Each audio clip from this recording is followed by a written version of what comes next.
So, Vincent, thank you very much for joining me.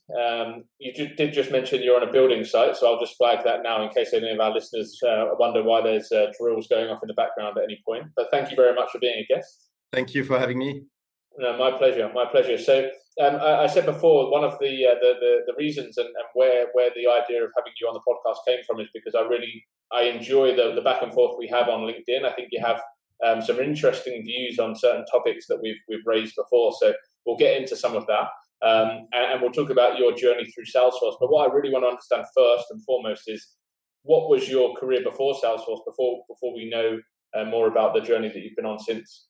Yeah, so as a starting point, I'm an engineer as a trade. So I studied telecommunication engineering and production engineering. So I wasn't really going into the IT world by default.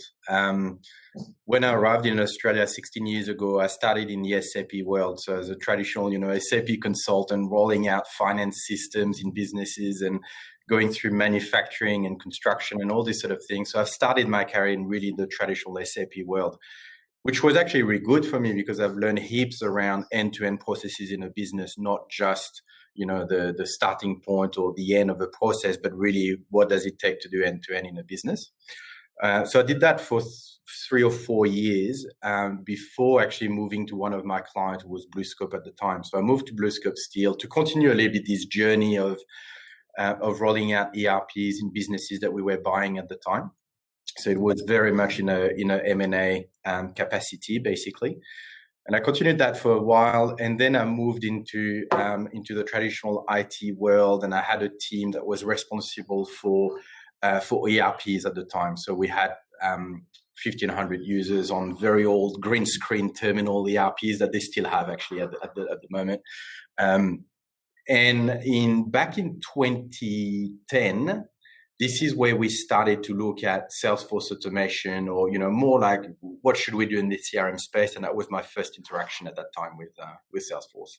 So I guess my journey was really much big ERPs, complex projects in large businesses, basically. Sure. So I guess when you first came across Salesforce, it was a breath of fresh air.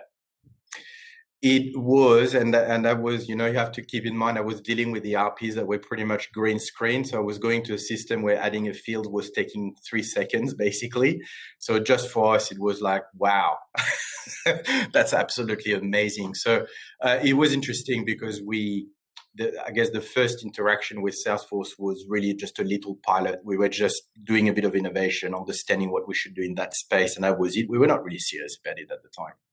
Sure. So obviously people talk about the power of Salesforce and the ability to customize and make really quick changes.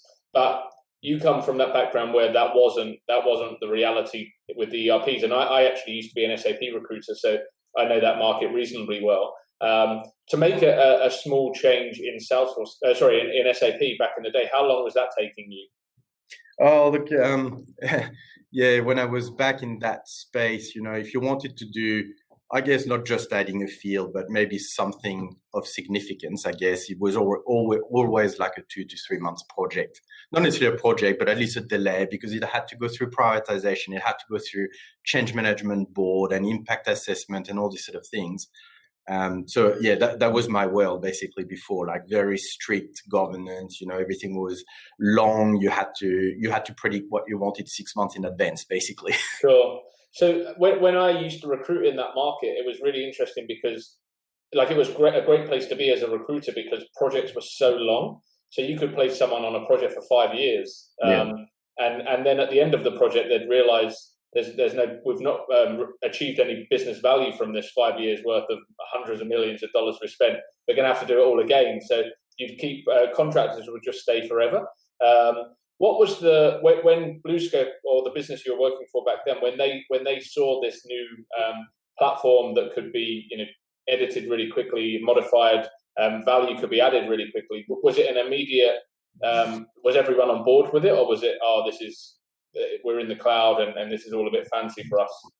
No, so look, first of all, it started with just a proof of concept, I guess, with a realization, 10 years ago, where businesses, especially large businesses, knew that they had to do something around CRM, but it was very hard to know what is it exactly that we need to do.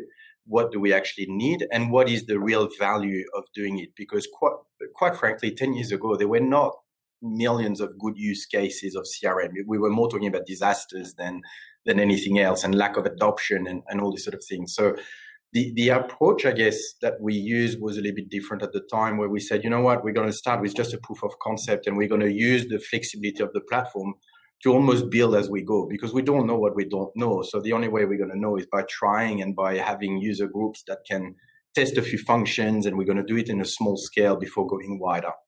And that was the approach. And I was right during the GFC as well. So at that stage, it was trying to get the proof of concept up and running while not spending any money, essentially. Sure.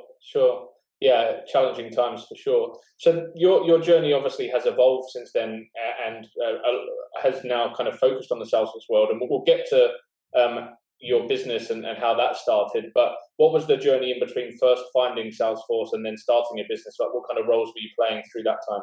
Yeah, so when I started with Salesforce, I probably worked with it for just, I don't know, a year or two or something like that, to the point where Salesforce was rolled out in that enterprise business, and we had a few hundred users, and getting adoption and starting the journey and all these sort of things. And after that, I completely changed direction. So I actually moved to continuous improvement in manufacturing. So I actually went and looked at plants and all our factories, and understand, how can we be more effective? And that was through programs like 5S and, looking at machines and productivity of machines and all these sort of things. So completely different. And I was disconnected from the Salesforce world for quite a few years. I then moved into finance after that, where I looked after quite a large M&A project, where we integrated a large business, basically. And that's a project that took 2 years. Salesforce was just one little component of that project, but there were, site closure, site reopening, consolidation of teams and all these sort of things. Did that for 2 years. And then I moved into marketing after that, just to try to cover absolutely every department. Moved into marketing, where I was responsible essentially for anything that was innovation through technology and any technology that was customer focused. So this is where I started to reconnect again with the Salesforce ecosystem, but still as a customer, essentially.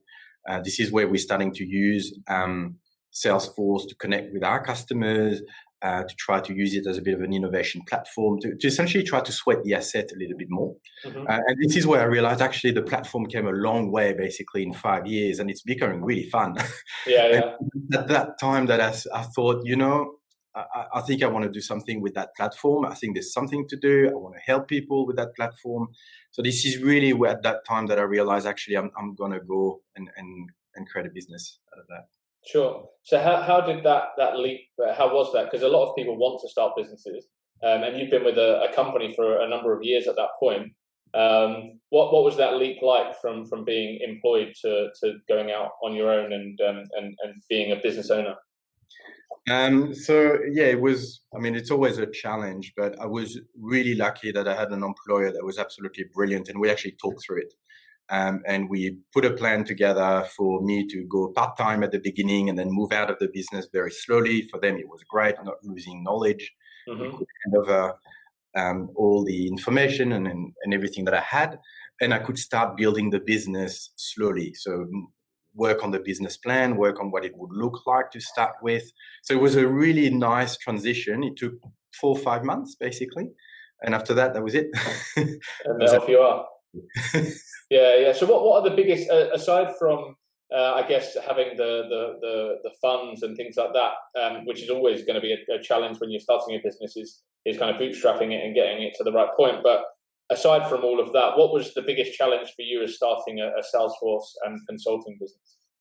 Yeah, so there were plenty of challenges, and I think every partner would tell you the same thing. It's not easy to start a partner, to be a Salesforce partner. It's not that easy, especially when you start, simply because the Salesforce ecosystem is complex. There's lots of interaction points. It's hard to understand the go-to-market approach, the who's who, essentially, trying to meet with the right people who can actually help you and to make sure that you can also help them as well.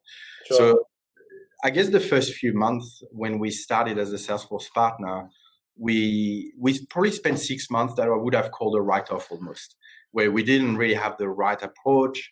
we were trying to find our fit. And the second part is because we were specializing in industries that were not really known to Salesforce, it was hard to find the people who could be receptive to what we had to say or actually understood the value proposition. So it took a little bit of time. But then we met, actually, after a few months, we met the right people and it just went. Sure. So Yeah. because that was going to be my next question. You do specialize in verticals, and we're seeing more of that now. Like we're seeing companies that do, are heavy in government or financial services or even cloud specific specializations. But why did you choose the industries that you have, and not just why those industries, but why not be broad and offer something to everyone? There's a few reasons. First is the background of a lot of the people that we've got in the business. So a lot of our people come from construction, property, or manufacturing. That's it. I guess construction is one of the sector that is still a little bit misunderstood by Salesforce and by a lot of technology vendors overall. So because of our knowledge of construction and the fact that we've been working in that space for 10 years before, that was allowing us to actually have already a value proposition without even having Salesforce. We could actually talk to businesses in construction and talk to them about technology transformation, technology strategy, how to approach change management, how we've done it basically in the past. And that helps a lot. And for me, that is probably the most important thing of a Salesforce partner is to actually have this industry expertise, because if you're just there to deliver a technology platform, I don't think that is enough. I think you need to be able to bring this best practice, those ideas, what you've seen in similar industries or competitors or all these sort of things. You need to bring value. So that's what we wanted to do. And when we created Carnac, that's one thing that we said that we would do first is business acumen first, technology second. And that's been our mojo since then, essentially, is if you go to a customer, you're there because you know things and you know a lot of things. Sure. So that was really the starting point to be technology centric and to be industry specific. And also because I've been on the other side as a client using Salesforce partners who were coming to us and saying, what do you want? And I hated it. I just didn't like it. They were asking us, what's your requirements? And I said, well, tell me what we could do. Tell me more. And we didn't get that. So what I wanted to do is that Carnac could actually create that. Sure. So would you work with a customer that wasn't implementing Salesforce, or like if it didn't make business sense for them to use Salesforce, do you then deliver another technology platform? It's not that simple, but we do have a technology strategy division. So we do have some customers who ask us to help them with the technology strategy, and that might be, can you help us with file management? Can you help us with HR portals, employee management, these type of things. Sometimes Salesforce is the right answer. Sometimes it's something completely different. Sure. And that's okay. So we want to make sure that if a customer is using Salesforce, they're using it for the right reasons, but they understand how they can use it as well. So just not a sales play or just not we want to expose them to all the cases, but we do have some customers who just come to us for technology strategy. Yeah, that's interesting, because I've had conversations with people in the past, and a well-known CTA in Sydney told me that Salesforce is now being asked to do things that it shouldn't be asked to do. But your view is that if it isn't something that Salesforce should be doing, that's your responsibility as a consulting business to advise the end customer and guide them down a different path. Yeah, absolutely. I mean, you just need to make sure that the experience of the customer with Salesforce is great and that they see that every dollar brings value. So if they spend $1 on something that doesn't work really well and doesn't bring them value, I don't think that's the right outcome. Sure. So the industries that you're working with, what are some of their biggest challenges that you are able to solve with the Salesforce platform? Like, what do you see typically as being a great use case in these industries? Yeah, so I mean, in construction, if you go to a construction site, what you'll see is a site shed. In a site shed, what you'll see is piles of paper. So just going into a site shed, you would understand what is the challenge. And then all of a sudden, if they audited and someone asked them, can you please give me the site register of last week? Can you tell me who has been inducted on site? It becomes a nightmare. So the first challenge is how do you continue to digitize processes continuously? It doesn't need to be all done in one hit, but how do you do it continuously? And how does it become a bit of a way of doing things in a business. So essentially, you've got a process, make sure you've got the right platform to digitize that process. So for us, that's the main challenge that we see, is that those businesses deal with a lot of compliance requirements. They're more and more complex. Construction is a lot more complex today than it was 10 years ago and 20 years ago. And in 10 years, it will be even more complex with, BIM models and all these sort of complex things. So we see that as a challenge, that those construction businesses don't have one platform and typically tend to resolve one problem by using one platform. So typically I've got a problem with my safety audit. Let's find a solution that does safety audits. And all of a sudden, they've got 100 apps that don't talk to each other. It becomes very difficult to manage all that. So we think that's a massive challenge. And some of our customers have tackled it. It takes time and energy. But once it's done, that opens the door to ISO compliance, that opens the door to government projects and all this sort of thing. So having your house in order is critical for those businesses. Yeah, absolutely, and even more so right now with everything that's going on in the world in terms of tracking COVID cases and things like that. Have you seen companies effectively use the platform to solve the challenges that we're facing right now with regards to kind of tracking and tracing? Yeah, so we've had lots of discussions with our customers during COVID to say, okay, what's changing exactly? And quite frankly, for them, not much, because they're already tracking people. They already know who's inducted because it is to do anyway. So they effectively already have a tracking system for that. Mm-hmm. So that hasn't made a massive difference, at least in New South Wales. In Victoria, it's a lot harder at the moment because we've got customers who can only go on site 3 times a week and that's it, or can only visit 3 sites every week. And that's about all. And there's a limit of the number of people on site. That's a lot more complex to manage.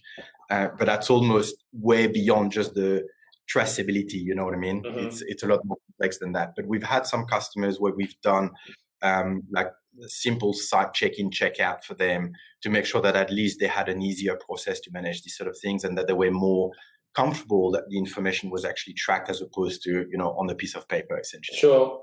So obviously you mentioned you've built a team and you've successfully managed to onboard some really good people in the team.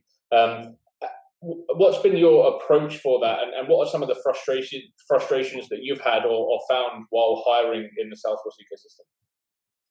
Yeah, I guess the first thing that we've done is not hiring in the Salesforce ecosystem because we knew that there were too much competition. And when you come as a new partner, it's a little bit difficult to attract talent, right? Because you don't have the big projects yet. You don't have, the history. You don't have all those things. You start from scratch and you still need the best people to help you to grow.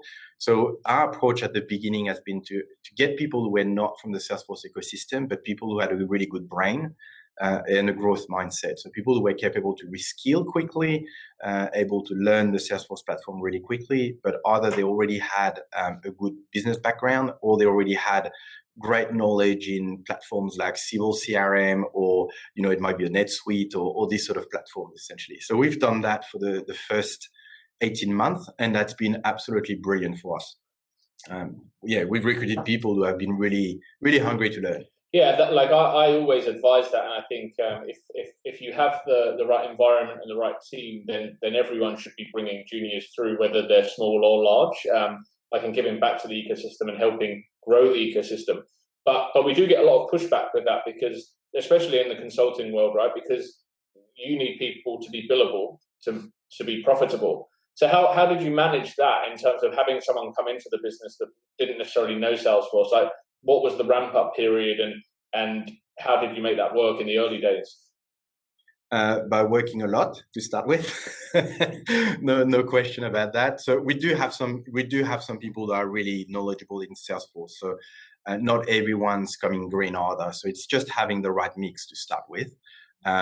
For us, it's pretty much a one-to-one. So one person who knows Salesforce really well or is a all-rounded consultant to one junior person. So we do a one-to-one mix. We still have a one-to-one mix essentially. Junior consultants can still be billable. There's no problem with that. It's just either at a different rate or you give them different tasks to start with. But it has never been an issue for us to look at the billable rate and say, oh, they're not billable. It's not even that important to start with. As long as the overall project works well and the overall project is profitable, then we're all good. Sure. And do you find, and are you open to hiring people at a senior level that don't come from a Salesforce background as well? Like, do you see value in bringing people from other technologies at architecture level, as an example, and giving them the freedom to learn? Yeah, so we have. So, for example, in Brisbane, we've recruited people who are from just an industry background, so zero knowledge of Salesforce, apart from being part of a project once or something like that. But we brought them with industry background and great knowledge, and straight away putting them to manage a practice. And they bring different ideas, completely different ideas. So the preconceived ideas of this is how a practice should run are put in the bin essentially, and we start with new ideas, and that works really well. So it just depends what you want to create as a team. At the senior level, we don't necessarily expect people to be the best at Salesforce. We expect the people to be the best at people management, the best at creating ideas and being innovative and this sort of thing. So that worked really well for us in practice management, in marketing, and in sales. Yeah, nice. Okay, cool. So I think that's definitely a lesson that a lot of people can really learn from in the ecosystem, because it's not sustainable just to keep hiring for experience and poaching from other companies, and then they poach from someone else, and it's just a vicious circle. So I really do think there's a lot of value in what you said. But looking at the Salesforce ecosystem, I want to kind of push some of your buttons here, because I know that we have had some kind of debate around the salaries that people look for with Salesforce skills, potentially hiding behind certifications, and I've got 10 certifications, therefore I'm worth X. What are the frustrations that you found when you were looking at qualified or experienced Salesforce professionals? So for me, the biggest challenge is not so much the salary. Yes, salaries are high and all these sort of things, but that's our job to make it work, to show the value to customers so we can still be profitable. I think what is really difficult in the ecosystem is that for the same price, you can get someone who's really, really good or someone who's really, really bad. And that's the difficult part of the current Salesforce ecosystem, because essentially there's so much competition that you need to recruit people, and you spend 2 hours with them maximum. They may not have even met with your team and their future colleagues, and you need to make a decision based on that. So I think that's the frustration for me, is that people think, yes, a certification means that I can get more salary, when it's not the case. And even if you worked on lots of projects, that doesn't mean you're actually good. So it's the difficult part, is that yes, there's not enough people, but the reality is there's not enough good people. Yeah, like I've said that recently. I wouldn't necessarily say that the market is candidate short any longer. I think there's lots of candidates, but like it's the top 10, 20% that everyone wants to hire that are really hard to find or hard to entice. Like finding people, actually, they're all over LinkedIn, right? You go on LinkedIn, you type in Salesforce developer, everyone is a Salesforce developer now. But actually establishing which ones are good and which ones are potentially learning, or which ones think they're more experienced than they are, or present themselves in that way. How do you assess that? How do you make sure that you're like, what's your interview style and approach to make sure that you're weeding out the people that aren't right for your business? Yeah, so I mean, for us, you have to keep in mind that we value more the business mindset before the technical knowledge. So for me, what matters first is what experience do they have in terms of projects, and not necessarily what they've done during those projects, but what have they learned about the industry? How did they approach the customer problems? How much did they actually try to understand that industry? For me, that's what matters first. So someone who doesn't have that capability to, or not this capability, but this curiosity, I guess, straight away they're out anyway. Even if they're the best Salesforce, technical person, it doesn't matter, because if they're not interested in the customer, in the industry, that's not going to work for our customers. So for me, that is the first gateway to some extent. The second one is obviously the Salesforce knowledge. And again, we believe that anyone can actually learn Salesforce. So if someone has a little bit of weak knowledge, but lots of certifications, we're going to look at it. If someone's got 2 certifications, but we can see that they're in a real learning pattern, then we're going to look at that as well. We typically don't test people technically when we recruit. We just check them at a complex project pretty quickly, and we know pretty quickly whether they're going to be able to to do it, and we find that's the best approach because, quite frankly, in 1 hour you don't really test their knowledge. Sure. And what's changed for your business through with all the remote working and like, do you see your business going back to the way it was in terms of people being in an office, or how do you see things shaping up over the coming months? Yeah, that's a good question. So obviously we were like everyone, April, May, June, pretty much in lockdown. No one at the office. We've actually reopened the office now. And we ask people, you do what you want, essentially. We'll see how it goes. And people pretty much come back 2 days a week on average. Some people are back 5 days because they want that interaction. They love bouncing ideas, and for them that works better. And we've got some people who are just back 1 or 2 days a week. So we essentially, what's changed is not much, to be very frank with you, except that we're not actually going to customers. That is probably the biggest change for us. It's not so much working from home, it's actually not having this face-to-face interaction with customers that we actually miss. And has that changed anything, or just, I guess, put a further emphasis on engagement skills and the ability to engage with a customer for you when hiring? Is that going to change anything, that people aren't sat face-to-face with the customer, or does it just continue to strengthen what you're already looking for? Yeah, no, what's changing is that we need more people now who've got great communication skills, who are capable of being really efficient in meetings. Because when in the past we could do an 8-hour workshop, a full day workshop, now you need to do it in 2 hours essentially and break it down. So we need people who are a lot more focused for shorter period of times, and people who have got great skills at communicating and being able to facilitate remotely. So it is a different skill set. Not everyone's got it, and we're also learning how to do that. So rather than doing design sessions that are 3 days in a row and everyone's tired at the end, now you need to do bursts of 2 hours, and that requires a lot more planning. So yes, it does change a little bit the skill set, in a sense that we need people who are a lot more better at planning, faster at doing these sort of things, this sort of engagement and getting the information out of a customer and communicating what we need to communicate. But everyone's learning, so I don't think it's really changing the way we hire. We just have to work differently. So it's more impacting our methodology, essentially. Yeah. Okay. Cool. And final question: what does the future look like for the business, and what are you excited about for what's to come? Oh, lots of things. First of all, I think what's exciting is that we're still growing to start with, and that's not the case for everyone, especially at the moment. So for us, the future is quite different to what it is now. Essentially, we became also an ISV partner. So during COVID, we had a few people on the bench, and we spent the time to actually put together all the assets that we developed over the years, and now putting that into apps. So we're opening essentially a product division for our business. So very exciting. And we're preparing to go global in 18 months as well. So with our construction expertise, with the assets that we're putting together around our construction accelerator, we're planning to attack Asia and the US in the next 18 months. So we've got big grand plans, and we've got the energy to do it, and we're recruiting people who have the energy to do that as well. So our future is essentially growth. We will grow. We will continue to grow. We will consolidate our position in Australia and then overseas as well now. Yeah, nice. I think we should plan a follow-up podcast for 18 months' time to see what that growth looks like, and the challenges you've learned, or the lessons you've learned from going through the next 18 months, because I'm sure there's going to be plenty, but I'm sure you'll overcome them as well. So thank you so much for your time. I really enjoyed the chat. If anyone wants to reach out, hit you up and ask some questions, where's the best place for that? Oh, they can contact me on LinkedIn, I guess. Yeah, that's the place you are. Yeah, best place for me. Cool. Well, thank you so much. Really enjoyed it, and all the best for that growth. Thank you, Ben. Thank you very much.